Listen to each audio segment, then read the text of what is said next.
Pikiran dapat menjadi teman terbaik sekaligus musuh terburuk kita. Satu ungkapan tentang pikiran dari seorang biksu yang bernama Matteo Ricard. Semua orang pernah mengalami saat pikiran mereka memiliki pemikiran sendiri. Pikiran kacau, contohnya dapat menjadikan tidur kita tidak nyenyak. Bukannya terlelap saat malam tiba, yang ada malah bikin begadang tanpa alasan yang jelas. Tidak hanya tidur yang terganggu, waktu siang hari yang semestinya produktif pun terganggu. Semua pekerjaan dan jadwal yang sudah ada juga bisa kacau saat pikiran sedang tidak jernih. Untuk mengatasinya, hal pertama yang wajib kita lakukan adalah mencari tahu tepatnya penyebab pikiran kacau. Mengapa pikiran kita mudah terganggu? Ada banyak sekali penyebab mengapa pikiran kita bisa terganggu. Berbagai isu psikologis tertentu bisa menjadi pemicu kita mengalami negative thinking, yang pada akhirnya berdampak pada bagaimana kita melihat situasi di depan mata. Namun bukan berarti kita membiarkan pikiran buruk tadi datang begitu saja. Kita selalu punya pilihan untuk menerimanya atau mengalihkannya kepada hal-hal yang lain. Pikiran yang kacau akan terus membuat hidup kita tidak nyaman. Ada banyak hal yang menyebabkan pikiran kacau. Namun, Bodhisme hanya menekankan pada dua hal yang menjadi penyebab pikiran kacau, yaitu kekhawatiran akan masa depan dan penyesalan tentang masa lalu. Dari dua penyebab itu bisa dijabarkan menjadi sangat luas. Namun demikian, permasalahannya adalah karena kita telah menjadi tawanan keadaan. Pikiran adalah majikan, keadaan adalah budak. Begitulah Sang Buddha memberikan perumpamaan tentang pikiran kita. Mengambil kendali pikiran, itulah kalimat yang tepat untuk solusi dari kekacauan pikiran. Mengambil kendali pikiran dapat membuat kita lebih bahagia, mengurangi stres dan lebih siap memecahkan masalah atau mencapai tujuan. Teruskan simak video ini dengan satu cerita Bundes berikut agar kita tahu cara mengambil kendali pikiran kita. Di sebuah kuil Zen yang tersembunyi di lereng gunung yang indah, hiduplah seorang biksu yang dihormati oleh semua orang karena kebijaksanaannya. Namanya Biksu Kaito.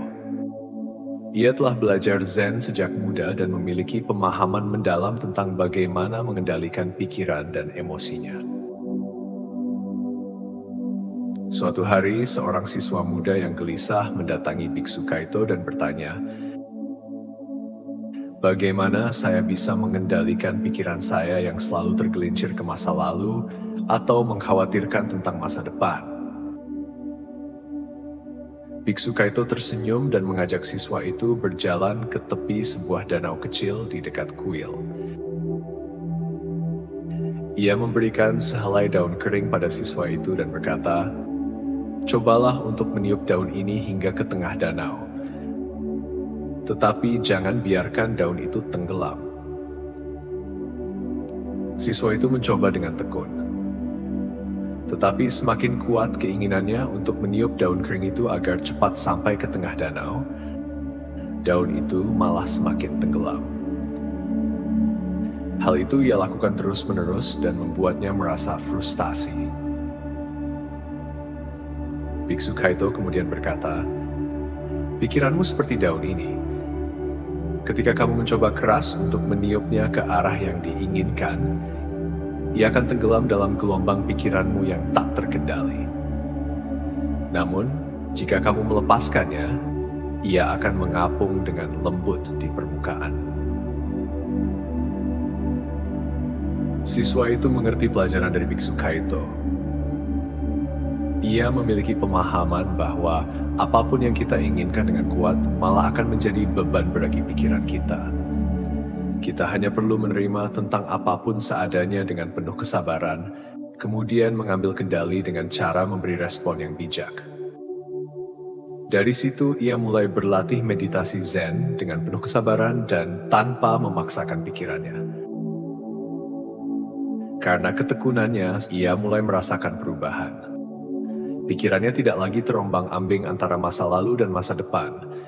Ia mengalami kedamaian dalam kehadiran saat ini. Biksu Kaito tersenyum melihat kemajuan siswa itu. Ingatlah, pikiranmu adalah seperti air yang tenang. Ketika kamu melepaskan kendali dan hanya fokus pada saat ini, pikiranmu akan menjadi jernih dan tentram seperti halnya danau ini.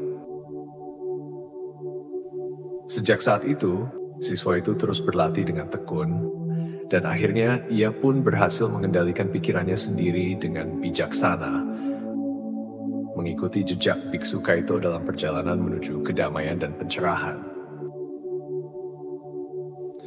Pada akhir cerita ini, kita dapat belajar bahwa mengendalikan pikiran kita dengan kesabaran dan melepaskan kendali adalah kunci menuju kedamaian batin. Ada dua hal yang menjadi kata kunci dari pelajaran kita hari ini. Pertama, coba kendalikan pikiran dengan penuh kesabaran karena memang melatih diri mengendalikan pikiran tidaklah mudah. Kita harus tekun melatih pikiran kita agar terkendali. Buddha pernah berkata, jika Anda merasa tidak bahagia, itu adalah karena pikiran Anda membuat Anda merasa demikian. Kedua, belajarlah melepas. Ini artinya kita harus menyadari dan melepaskan kendali dari keinginan liar pikiran kita yang sering berlari ke masa depan atau pergi ke masa lalu. Lepaskanlah semua kekhawatiran akan masa depan dan penyesalan akan masa lalu. Ingat kita punya masa yang sekarang saat ini, yang berarti untuk menentukan kebahagiaan kita. Jangan sia-siakan masa yang sekarang saat ini hanya untuk kekhawatiran masa depan dan penyesalan masa lalu. Sadari saat ini, kita yang menentukan. Semoga cerita tentang Biksu Kaito yang singkat ini menginspirasi Anda untuk menjalani hidup dengan bijaksana dan menghadapi setiap momen dengan kesabaran dan penuh kedamaian hati. Semoga semua makhluk hidup berbahagia.